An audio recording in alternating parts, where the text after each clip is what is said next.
જય સ્વામિનારાયણ. ધોરણ 12 રસાયણ વિજ્ઞાન પ્રકરણ 8D અને F વિભાગના તત્વો.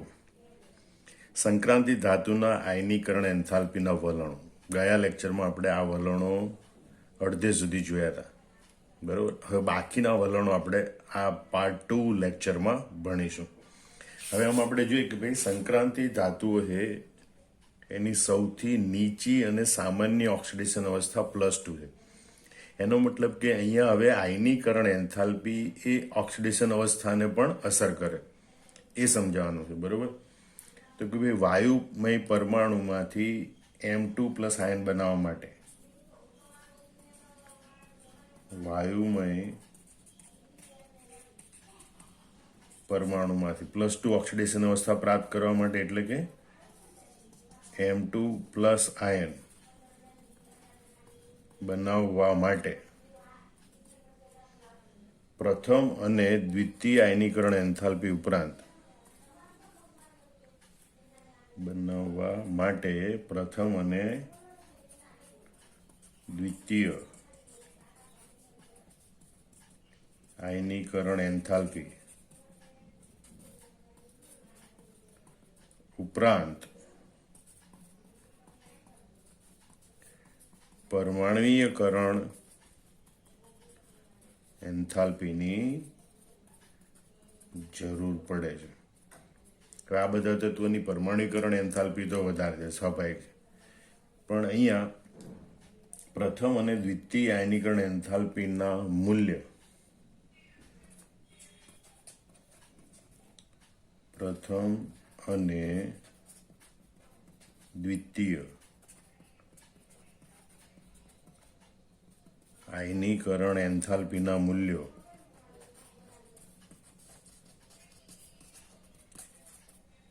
ઓછા હોવાથી 4s કક્ષકના બંને ઇલેક્ટ્રોન સાથે જ દૂર થાય છે અને તેથી આ તત્વોમાં +2 સામાન્ય ઓક્સિડેશન અવસ્થા જોવા મળે છે. એટલે +2 ઓક્સિડેશન અવસ્થા શા માટે જોવા મળે, તો આ સામાન્ય આટલું 2 વાક્યનું કારણ તમે સમજાવી શકો. પહેલાં તો તમે સમજો કે વાયુમય પરમાણુમાંથી +2 ઓક્સિડેશન અવસ્થા પ્રાપ્ત કરવી એટલે કે M2+ આયન બનવું. તો એના માટે પ્રથમ અને દ્વિતીય આયનીકરણ એન્થાલ્પી ઉપરાંત પરમાણ્વીકરણ એન્થાલ્પીની જરૂર પડે. પરમાણ્વીકરણ એન્થાલ્પી તો ધાત્વિક બંધ ઉપર આધાર રાખે, બરોબર. પણ ઇલેક્ટ્રોન દૂર કરી ધન આયન બનાવવા એના માટે આયનીકરણ એન્થાલ્પી આધાર રાખે. તો અહીંયા પ્રથમ અને દ્વિતીય આયનીકરણ એન્થાલ્પીના મૂલ્યો એ ઓછા છે, અને એટલે 4s કક્ષકમાં 2 ઇલેક્ટ્રોન હોય આ બધા તત્વોમાં. એમાં 4s કક્ષકના બંને ઇલેક્ટ્રોન એક સાથે જ દૂર થાય, અને તેથી આ તત્વોમાં +2 સામાન્ય ઓક્સિડેશન અવસ્થા જોવા મળે છે. આ 3D શ્રેણી માટે કીધું. 4D શ્રેણી માટે હોય તો 5s કક્ષકના ઇલેક્ટ્રોન, બરોબર. 6D શ્રેણી માટે હોય તો 6s કક્ષકના બંને ઇલેક્ટ્રોન સાથે દૂર થાય. માટે આ સંક્રાંતિ ધાતુઓ છે એમાં મોટાભાગે સામાન્ય નીચી ઓક્સિડેશન અવસ્થા +2 જોવા મળે છે. હવે એના અપવાદ, ભાઈ ક્રોમિયમ અને કોપર છે ને એ +1 ઓક્સિડેશન અવસ્થા પણ ધરાવે છે. એવું શા માટે આપણે જોઈએ. હવે અહીંયા ક્રોમિયમ અને કોપર એ નીચી ઓક્સિડેશન અવસ્થા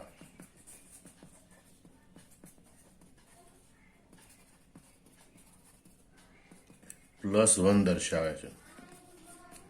એના માટે પણ આયનીકરણ એન્થાલ્પીનું પરિબળ જવાબદાર છે. એ કઈ રીતે આપણે જોઈએ. કારણ કે એમ કરીને પણ પૂછે છે, કારણ આપો. ક્રોમિયમ અને કોપર એ નીચી ઓક્સિડેશન અવસ્થા +1 પણ દર્શાવે, બરોબર. તો આપણે જોઈએ ભાઈ ક્રોમિયમ અને કોપરની ઇલેક્ટ્રોન રચનામાં 4s કક્ષકમાં 1 ઇલેક્ટ્રોન હોય છે.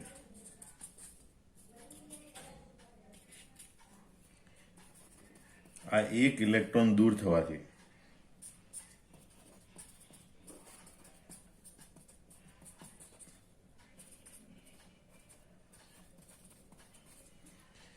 અનુક્રમે Cr પ્લસ અને Cu પ્લસ આયન બને. હવે તમે જો ક્રોમિયમ અને કોપરની જે ઇલેક્ટ્રોન રચનામાં ફોરેસ કક્ષકમાં એક ઇલેક્ટ્રોન છે, એ એક ઇલેક્ટ્રોન સરળતાથી દૂર થાય તો Cr પ્લસ અને Cu પ્લસ આયન બને. બરોબર. હવે આ આયનો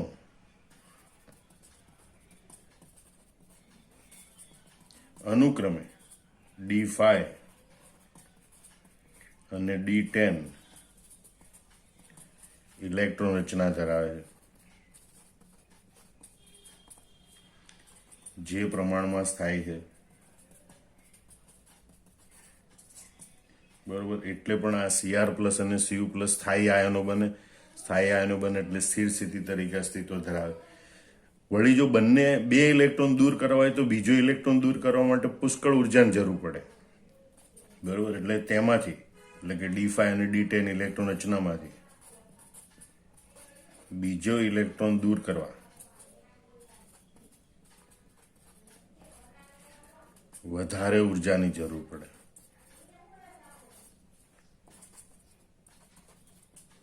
બરોબર. અને તેથી તેમની દ્વિતીય આયનીકરણ એન્થાલ્પી વધારવે છે.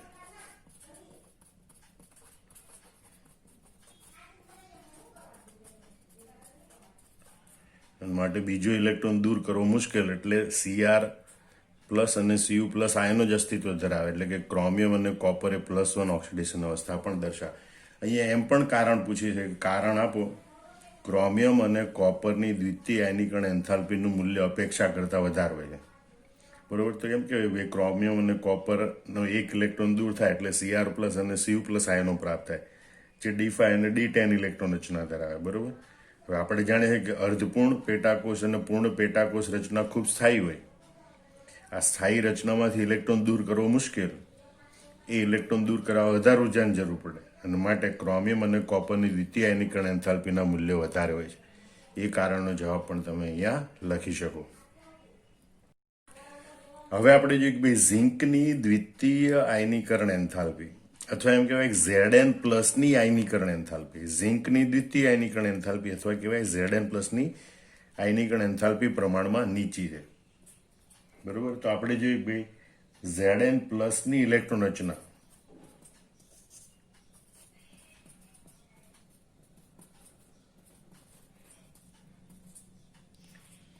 (3d10 4s1) છે. 4s કક્ષકનું એક ઇલેક્ટ્રોન સહેલાઈથી દૂર થાય તેના આયનીકરણથી 4s કક્ષકનો જે એકમાત્ર ઇલેક્ટ્રોન છે એ દૂર થાય છે અને પરિણામે D10 ઇલેક્ટ્રોન રચના પ્રાપ્ત થાય. બરોબર. આ પ્રકારની D10 આમાં રહેલો અહીંયા એક ઇલેક્ટ્રોન વધારે દોરાઈ ગયો છે. આ Zn પ્લસમાં 4s કક્ષકમાં એક જ ઇલેક્ટ્રોન હોય. આ એક ઇલેક્ટ્રોન દૂર થાય અને એટલે Zn2 પ્લસ આયન બને, જેમાં D10 ઇલેક્ટ્રોન રચના પ્રાપ્ત થાય.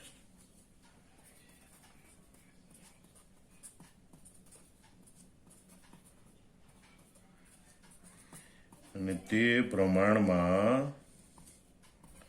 વધુ સ્થાયી છે. બરોબર. અને માટે દ્વિતીય આયનીકરણ એન્થાલ્પીનું મૂલ્ય નીચું હોય છે.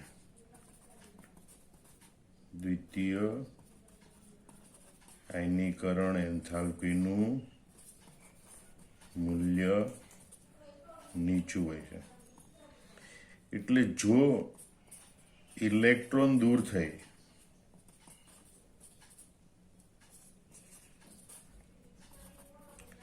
બનતો ધન આયન વધુ સ્થાયી હોય તો તે આયનીકરણથી તે બનવા માટે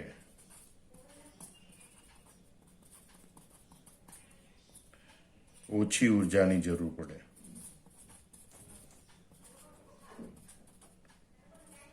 મતલબ કે બનતો આયન જો વધુ સ્થાયી હોય તો એ આયનીકરણની પ્રક્રિયા માટે બરોબર ઓછી ઉર્જાની જરૂર પડે, માટે આયનીકરણ એન્થાલ્પી ઓછી હોય.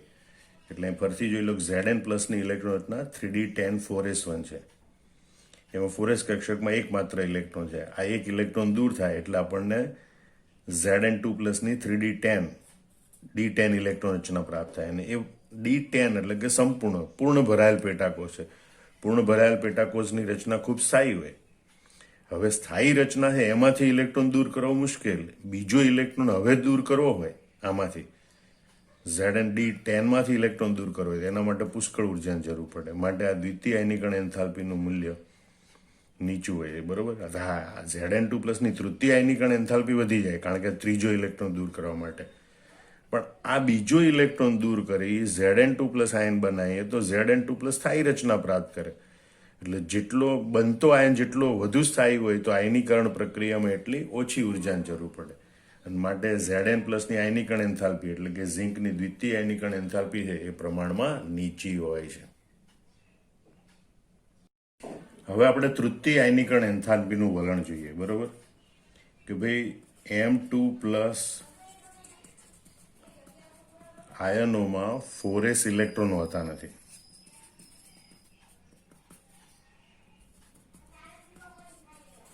એટલે 4s કક્ષકમાં એક કે બે ઇલેક્ટ્રોન હોય તો M2 પ્લસ આયન બને એ દરમિયાન એ દૂર થઈ ગયેલા. એટલે કે M2 પ્લસ આયનોમાં 4s ઇલેક્ટ્રોન હોતા નથી અને તેથી 4s કક્ષકના પરિબળ દ્વારા તૃતીય આયનીકરણ એન્થાલ્પીમાં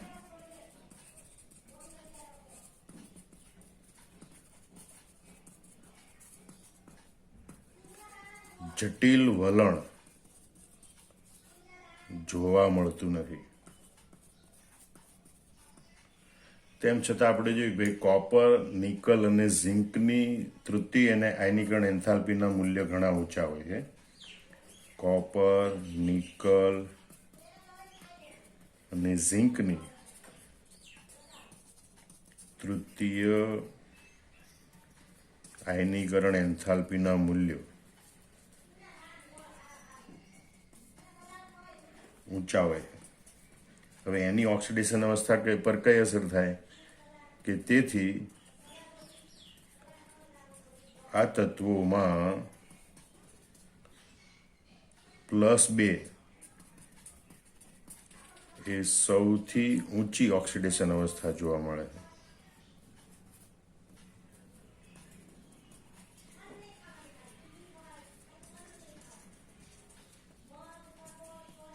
એમાંથી ત્રીજો ઇલેક્ટ્રોન દૂર થઈ શકતો નથી. એટલે એમાં આ જે કોપર, નિકલ, ઝિંક છે એમાં Cu2 plus, Ni2 plus, Zn2 plus એવી સૌથી ઊંચી ઓક્સિડેશન અવસ્થા જોવા મળે. એનાથી ઊંચી એટલે કે Cu3 plus, Ni3 plus, Zn3 plus એવી ઓક્સિડેશન અવસ્થાઓ જોવા મળતી નથી. કારણ કે ત્રીજો ઇલેક્ટ્રોન દૂર કરવા માટે પુષ્કળ ઉર્જાની જરૂર પડે જે સામાન્ય પ્રક્રિયાઓમાં પ્રાપ્ત થતી નથી. અને એટલે આ તત્વો ઊંચી ઓક્સિડેશન અવસ્થા +2 દર્શાવે છે. આ ઉપરાંત આપણે કહીએ ભાઈ આયરનની તૃતીય આયનીકરણ એન્થાલ્પી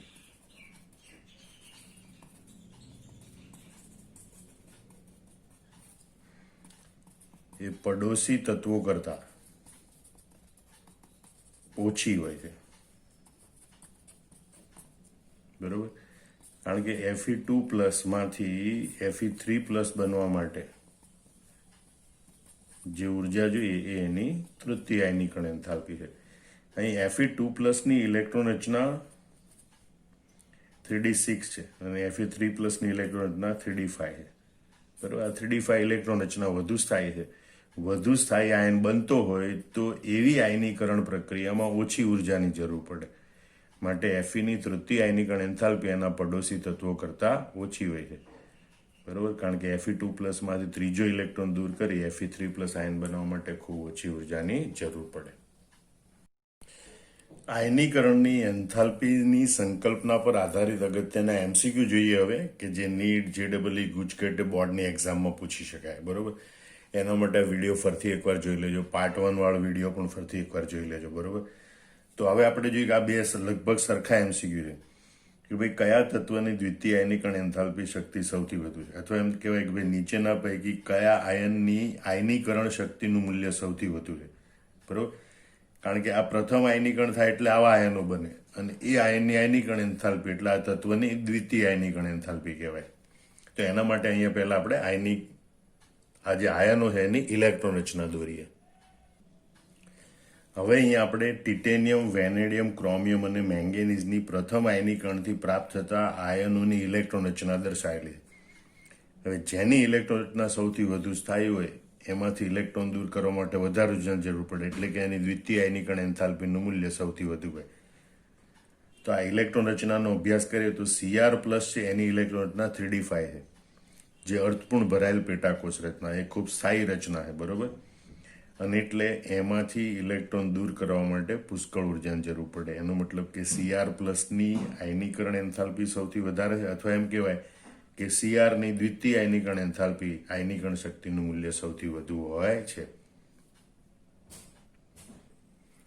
પણ આવા MCQ સમજવા માટે આયનો, તત્વો, એની ઇલેક્ટ્રોન રચનાઓ ખાસ યાદ રાખવી જરૂર છે. ટિટેનિયમના 22 નંબરનું તત્વ એટલે 3D કક્ષકમાં 2 ઇલેક્ટ્રોન હોય. વેનેડિયમ 23 નંબરનું તત્વ 3D કક્ષકમાં 3 ઇલેક્ટ્રોન હોય. ક્રોમિયમની અપવાદરૂપ ઇલેક્ટ્રોન રચના 3d5 4s1 હોય. બરોબર, તો એ બાબતો યાદ રાખવાની. એના આધારે ઇલેક્ટ્રોન રચનાના આધારે પણ તમે આ MCQ સમજાવી શકો છો. હવે આપણે જોઈએ કે ભાઈ નીચેના પૈકી કયા તત્વની પ્રથમ આયનીકરણ એન્થાલ્પી સૌથી ઓછી છે. પ્રથમ આયનીકરણ એન્થાલ્પી સૌથી ઓછી છે કોબાલ્ટ, નિકલ, કોપર, ઝિંક.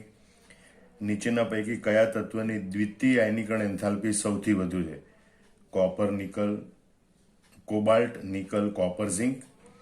નીચેના પૈકી કયા તત્વની તૃતીય આયનીકરણ એન્થાલ્પી સૌથી વધુ છે.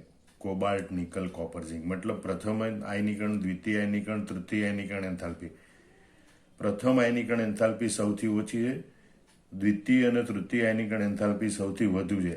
આ 4 તત્વોમાંથી જ કોબાલ્ટ, નિકલ, કોપર, ઝિંક એમાં આપણે સમજાવવાનું. તો એના માટે પહેલા આપણે દરેકની ઇલેક્ટ્રોન રચના સમજીએ.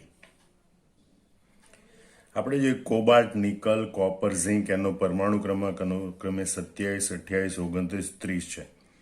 એટલે કોબાલ્ટની ઇલેક્ટ્રોન રચના તો 3d7 4s2, નિકલ માટે 3d8 4s2, પણ કોપર માટે અપવાદરૂપ ઇલેક્ટ્રોન રચના છે 3d10 4s1, ઝિંક માટે 3d10 4s2. બરોબર, એમાં 4s કક્ષકમાં 2 ઇલેક્ટ્રોન નથી, એક જ ઇલેક્ટ્રોન છે.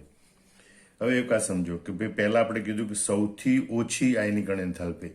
આયનીકરણ એન્થાલ્પી સૌથી ઓછી એમ જોવું હોય ત્યારે આયનીકરણને અંતે બનતો જે ધન આયન હોય એ ધન આયનમાંથી કયા ધન આયનની ઇલેક્ટ્રોન રચના સ્થાયી છે, એ ધન આયન બનવા માટેની આયનીકરણ એન્થાલ્પી સૌથી ઓછી હોય. તો પ્રથમ આયનીકરણ એન્થાલ્પી આ ઘટનાથી CO+, Ni+, Cu2+, Zn+ બને છે. હવે એ પૈકી કયા આયનની ઇલેક્ટ્રોન રચના સૌથી સ્થાયી છે. બરોબર, તો એ પ્રમાણે જોઈએ તો આ 3d10 ઇલેક્ટ્રોન રચના છે. ડી પેટાકોષ સંપૂર્ણ ભરાયેલ છે, એ ઇલેક્ટ્રોન રચના ખૂબ સ્થાયી હોય. એનો મતલબ થયો કે Cu+ આયન બનવા માટેની જે આ પ્રથમ આયનીકરણ એન્થાલ્પી છે એ સૌથી ઓછી હોય. બરોબર, એનો મતલબ એમ થાય કે પહેલો જે MCQ અહીંયા દર્શાવેલો છે એમાં આ જે કોપર છે એની પ્રથમ આયનીકરણ એન્થાલ્પી સૌથી ઓછી હોય. હવે કીધું કે નીચેના પૈકી કયા તત્વની દ્વિતીય આયનીકરણ એન્થાલ્પી સૌથી વધુ હોય. સૌથી વધુ એમ આયનીકરણ એન્થાલ્પી જોવાની હોય તો આપેલી સ્પીસીઝ એટલે કે તટસ્થ પરમાણુ કે આયન હોય કે જેની ઇલેક્ટ્રોન રચના સૌથી સ્થાયી હોય, એમાંથી ઇલેક્ટ્રોન દૂર કરવો મુશ્કેલ હોય તો એની આયનીકરણ એન્થાલ્પી સૌથી વધુ હોય. હવે દ્વિતીય આયનીકરણ એન્થાલ્પીની ઘટનાથી આ +2 ઓક્સિડેશન અવસ્થા ધરાવતા આયન બને છે. તો એના માટે +1 ઓક્સિડેશન અવસ્થા ધરાવતા આયનોની ઇલેક્ટ્રોન રચના જોવી પડે. જે સૌથી વધુ સ્થાયી હોય એમાંથી બીજો ઇલેક્ટ્રોન દૂર કરવો મુશ્કેલ, તો એની દ્વિતીય આયનીકરણ એન્થાલ્પી સૌથી વધુ હોય. તો એમાં પણ આપણે જોઈએ કે ભાઈ કોપર છે Cu+, એની ઇલેક્ટ્રોન રચના સૌથી સ્થાયી છે, એમાંથી બીજો ઇલેક્ટ્રોન દૂર કરવો મુશ્કેલ, માટે એમ કહેવાય કે ભાઈ કોપર છે એની દ્વિતીય આયનીકરણ એન્થાલ્પી સૌથી વધુ હોય. એટલે નીચેના પૈકી કયા તત્વની દ્વિતીય આયનીકરણ એન્થાલ્પી સૌથી વધુ હોય. કોપર તત્વની. અથવા એમ કે ભાઈ આ CO+, Ni+, Cu+, Zn+ પૈકી કયા આયનની આયનીકરણ એન્થાલ્પી સૌથી વધુ હોય.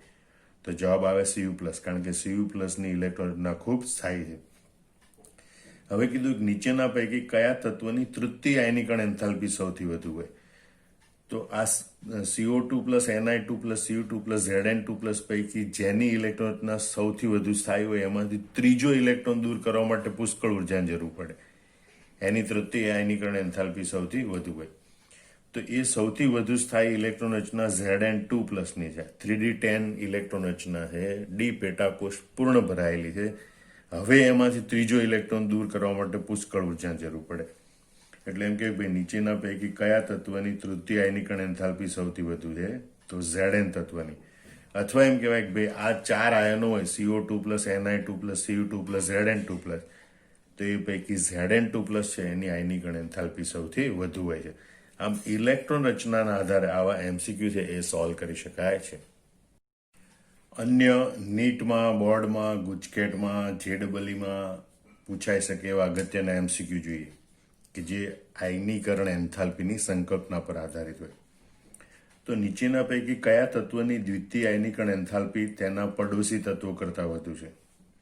બરોબર. અથવા તો કે ભાઈ નીચેના પૈકી કયા તત્વની દ્વિતીય આયનીકરણ એન્થાલ્પી એના પડોશી તત્વો કરતાં ઓછી?